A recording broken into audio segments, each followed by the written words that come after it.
بیان کیوں کیا گیا ہے؟ بندہ زبان سے کلمہ پڑھے، زبان سے کلمہ پڑھے، کلمہ پڑھ کے اپنے ظاہر کو ٹھیک کر دے، یہ اسلام ہے۔ اپنے دل کو پاک کر کے اللہ کو تسلیم کر لے، یہ ایمان ہے۔ تو اللہ نے خواتین اور مرد دونوں کے لیے حکم دیا ہے کہ صرف دل کی بات نہ کرنا کہ بس ایمان دل میں ہوتا ہے، اپنے ظاہر کو بھی درست کر لو۔ ظاہر بھی درست ہونا چاہیے، ظاہر سے نظر آئے یہ مسلمان ہے۔ اس میں سب سے پہلے پردہ شامل ہے۔ یہ جو شرعی پردہ ہے، جس کی بنیاد بے پردگی اگر پڑ جائے تو گناہوں کے دروازے کھلتے ہیں۔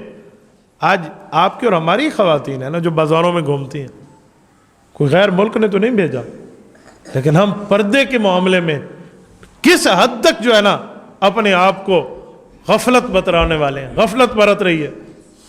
اور سنیں میں ایک جملہ کہوں، ایک خاتون سے میری بات ہوئی ہے، وہ اچھے بھلے عہدے پہ آفیسر تھے، مجھے کہنے لگے مفتی صاحب آپ ہمارے علاقے میں آئے، آپ نے بات کی ہے تو میں آپ سے ایک بات پوچھنا چاہتی ہوں۔ میں نے کہا جی پوچھیں، فون پہ بات ہو رہی تھی۔ آپ نے فرمایا پردہ کرو، حیا رکھو، شرم رکھو۔ تو کیا پردہ اور حیا دل کا نہیں ہوتا؟ حیا تو دل میں ہوتا ہے، کپڑے کا نام حیا تھوڑی ہے، حیا دل میں ہے۔ آپ کو کس نے کہہ دیا آپ ہمیں پردوں میں ڈھانک دے، آزادی ختم کر دے؟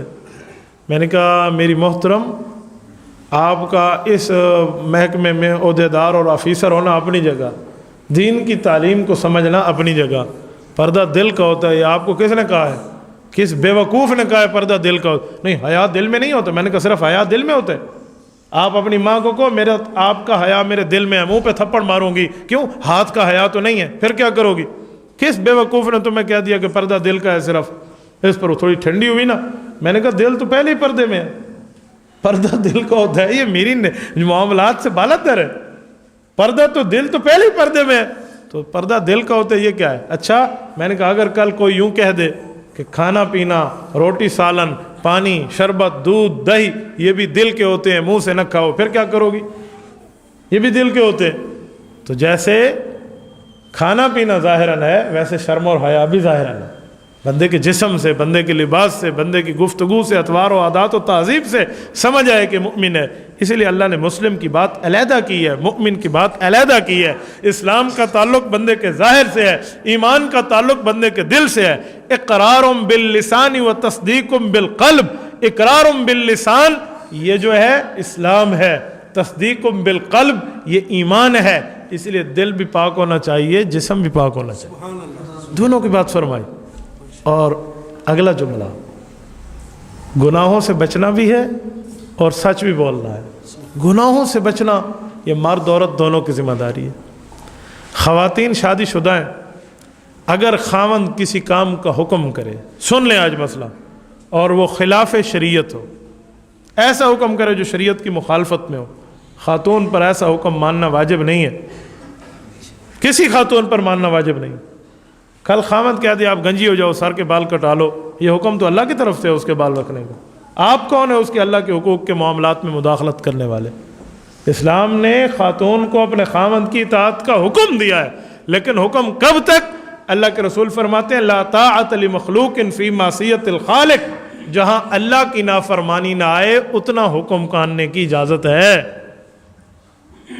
میں ایک جگہ گیا تو ان لوگوں نے مجھے بتایا کہ ہمارے گھر میں ایک مسئلہ ہے، آپ تھوڑا حل فرما دیں۔ خواتین پردے میں تھیں، ان کے مرد بھی بیٹھے، دونوں احباب کے مشورے سے میں نے گھر میں بیٹھ کے ان کا مسئلہ سنا، مسئلہ حل کرنے کے لیے۔ تو بات سامنے آئی کہ فلاں بندہ گھر میں آتا ہے، وہ یوں کہتا ہے یوں کہتا ہے۔ تو میں نے ان کے خاوند کو کہا کہ فلاں بندے کو گھر میں آنے کی اجازت کس نے دی ہے؟ تو اس کی بیوی نے کہا اسی میرے خاوند نے اجازت دی ہے۔ تو میں نے کہا آپ باہر کے آدمی کو گھر میں کیوں بلاتے ہیں؟ انہوں نے کہا جی ہم نے اس سے پردہ اتار لیا ہے۔ ہماری زبان میں کہنے لگا یہ سارے پردے لتھے ہوئے ہیں۔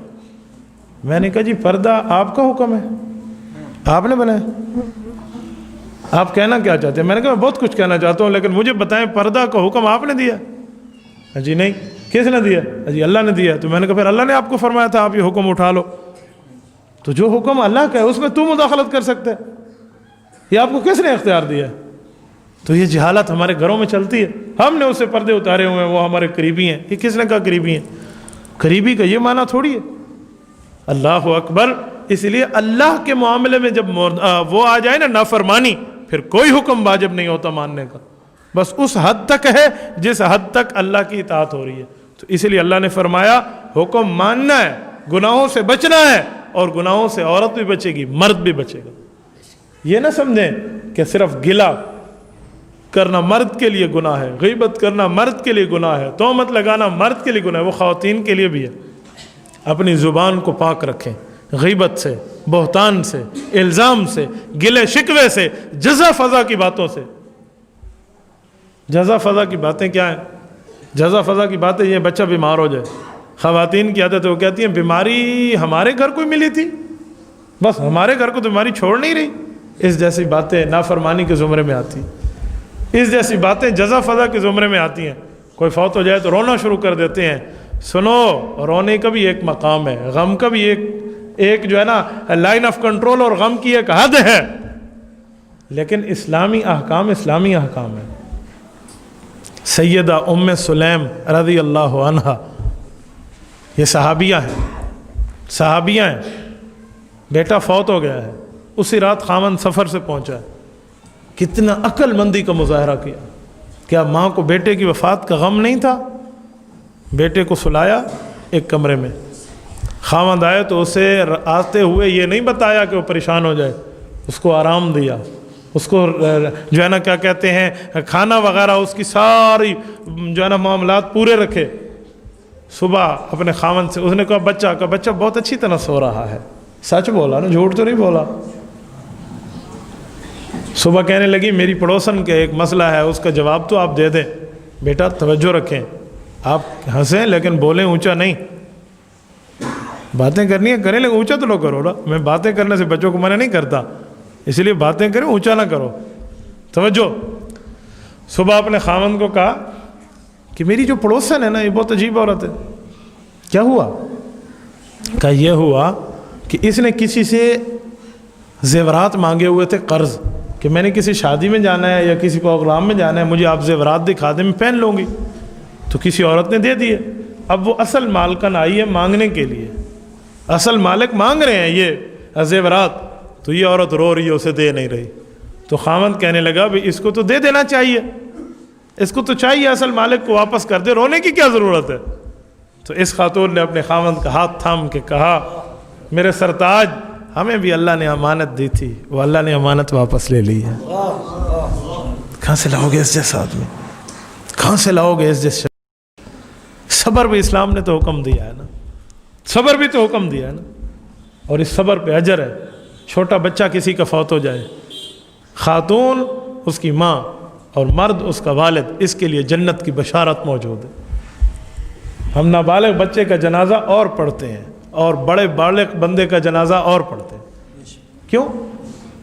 بڑے بندے کے جنازے میں یہ لفظ نہیں ہوتا اجرا و ذخرا، وہاں لفظ اللہم مغفر، اللہ بخشش فرما دے۔ بچے کے جنازے میں ہے اجر و ذخرا، بچی اور بچے کے جنازے میں صرف ضمیروں کا فرق ہے، باقی لفظ ایک ہی ہے۔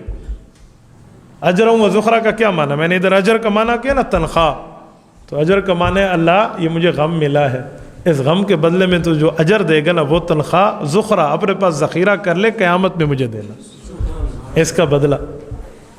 حضور پاک علیہ السلام خواتین کے مجمع سے بات فرما رہے ہیں، اور اللہ کے رسول صلی اللہ علیہ وسلم نے فرمایا کسی کی 2 بچیاں یا بچے ہوں اور بچپن میں فوت ہو جائیں، اس کے لیے جنت کی ضمانت ہے، یہ دکھ ملے انہیں۔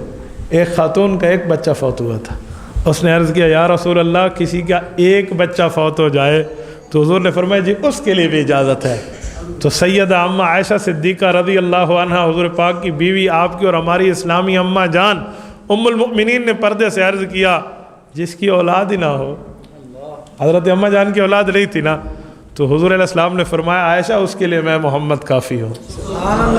تو خواتین سے گفتگو کیسی ہو رہی ہے، کس طرز پہ اسلام میں معاملہ سمجھایا جا رہا ہے۔ آج ہم ان چیزوں کو بھول چکے ہیں۔ تو والقانتین والقانتات، گناہوں سے بچنے کی ذمہ داری مرد کی بھی ہے، عورت کی بھی۔ اور اگلا لفظ والصابرین والصابرات، کیا مطلب؟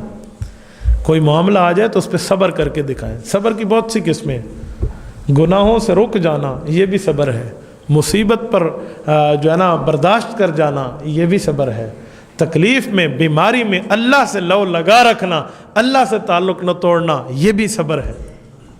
اطاعت پر پوری زندگی گزار لینا، تکلیف کے باوجود اللہ کے سامنے اوف نہ کرنا، یہ بھی صبر ہے۔